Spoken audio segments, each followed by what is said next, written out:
Welcome to the Martin Bailey Photography Podcast. It's May 9, 2021, and this is episode 740.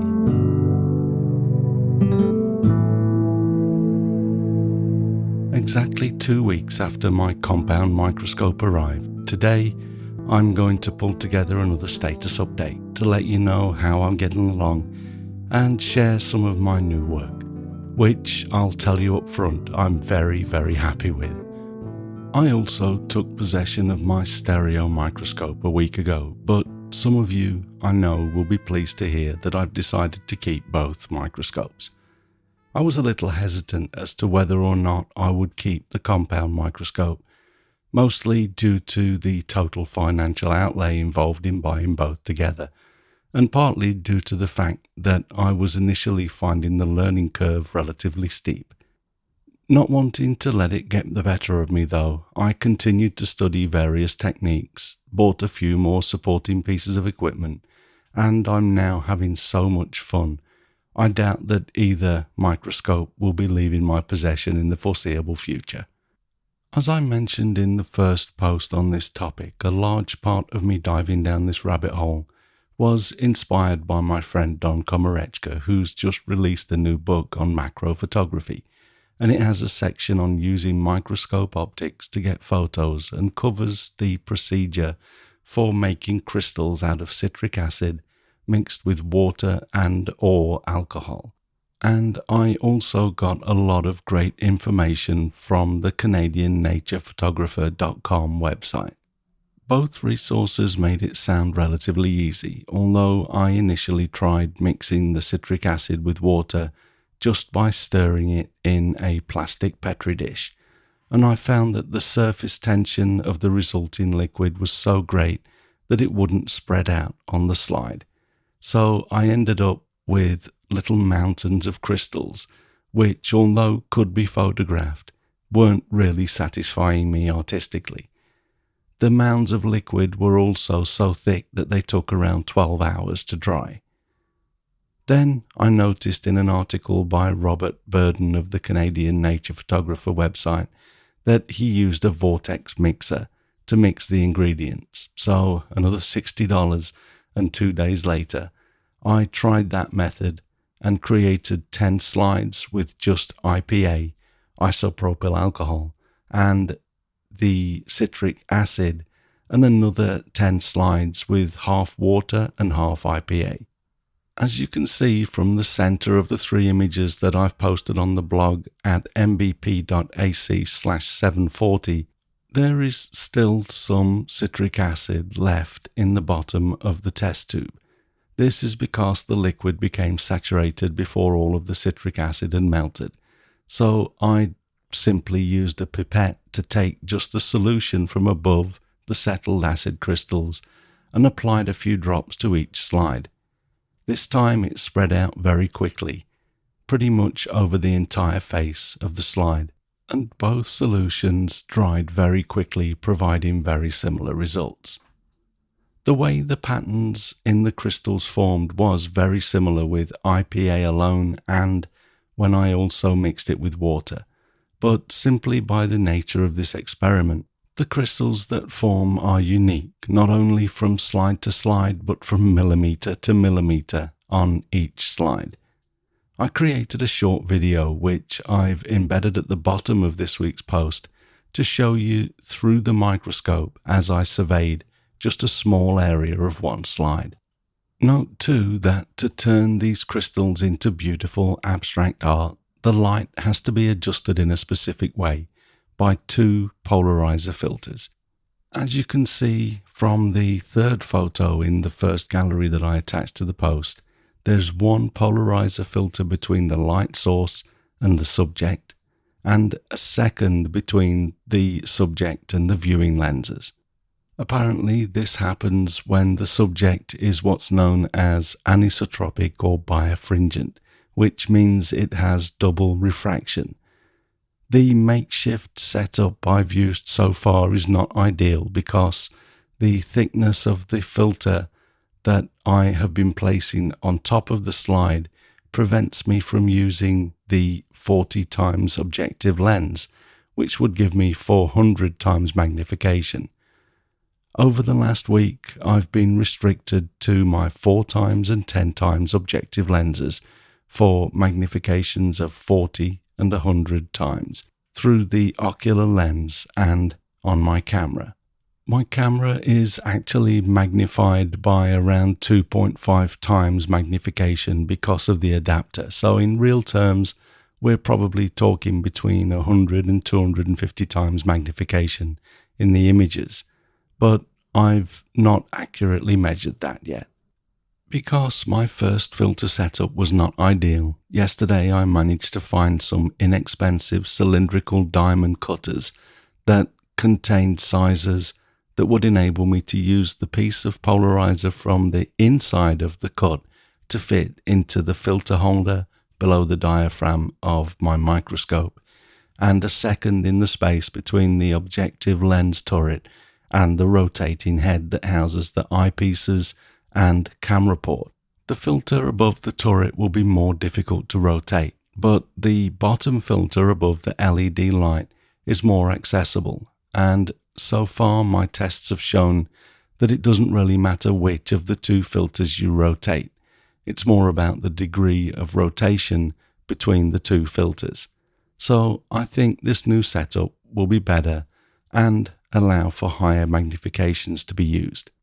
Before we take a look at a few of the resulting images, here too is a photo of my work table as I got started photographing the slides while they dried.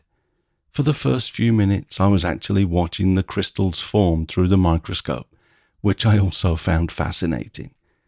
Since the first evening using my laptop, as you see in this photo, I moved my microscope to my main desk and connected my camera to my iMac instead, so that I could use the large screen and the more powerful computer to deal with the focus stacking using Helicon Focus, which I've started using to process the images that I'm making.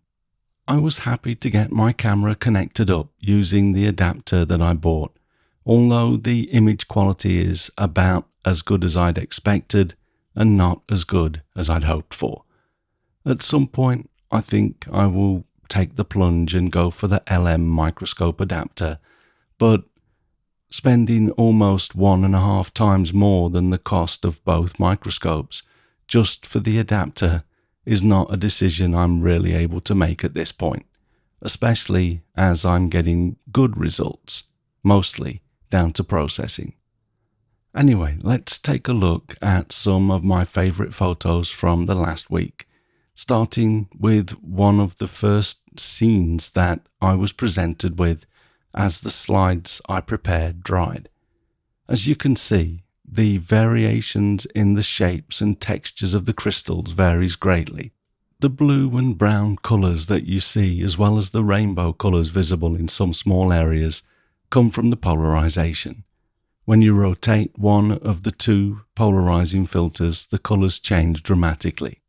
This was a 14-frame stack initially shot with Capture One Pro tethered to the Canon EOS R5.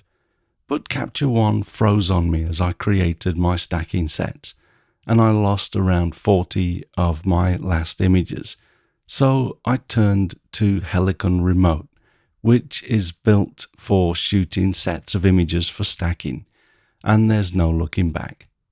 I'm going to dedicate the next post on this subject to Helicon Focus and Helicon Remote, so stay tuned for that if you're interested in focus stacking. This next image has become a firm favourite and caused a bit of a stir when I shared it on the social networks last week. To me, this looks like an alien flower head that has been discarded, although you may see something completely different. Notice the small line in the centre of the disc, which will be a bit of fibre or dust that fell onto the slide and is responsible for the disc of crystals forming in that location.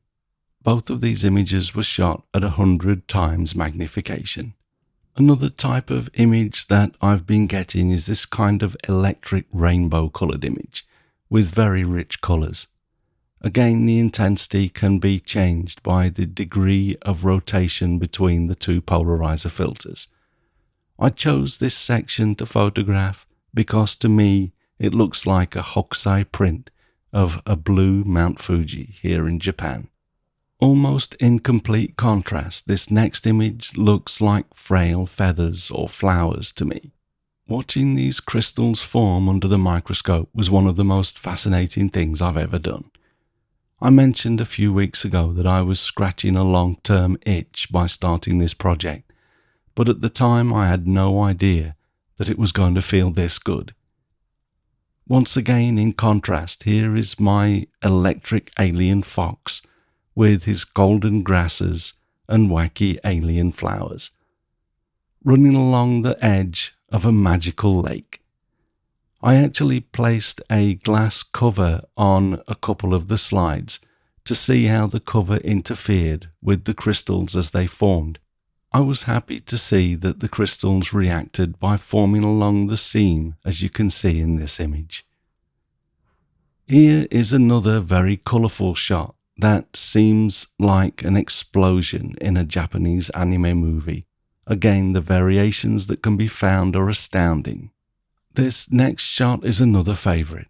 It reminds me of a wreath made of feathers. This is actually two separate images, both 28 image stacks stitched together to form a square image. I purposefully rotated the polarizer filter so that the colours became more subdued for this shot, as I thought the cool blues would suit the subject better. There were richer colours initially, but it didn't quite work for me. And the next image looks to me like a fluffy alien fairy sitting in tall grasses or even the feathers of a peacock's tail. The little alien has a canary pet in its arms. I wonder if you can see which part of the image I'm referring to. Don't forget to click on the images and open them up in the lightbox for a better view. This next image is, to me, almost a complete miracle. Nature has created an almost perfect mountain range with a glacier and even the light of the moon shining through the thin cloud coverage. This is almost untouched, with the only changes being a little bit of cloning in the corners to fill in the slight vignette that I'm getting from the camera adapter. Okay, so one final image that has become pretty much my favourite of all of the images I've shot over the last week. I see something different in this image every time I look at it, and I find the overall feel of the image very appealing. There are just a few more things that I'd like to relay as we start to wrap this up. Firstly, I've pulled together a portfolio of my best crystal micrographs, so if you want to see more, please check that out under the portfolios section at martinbaileyphotography.com.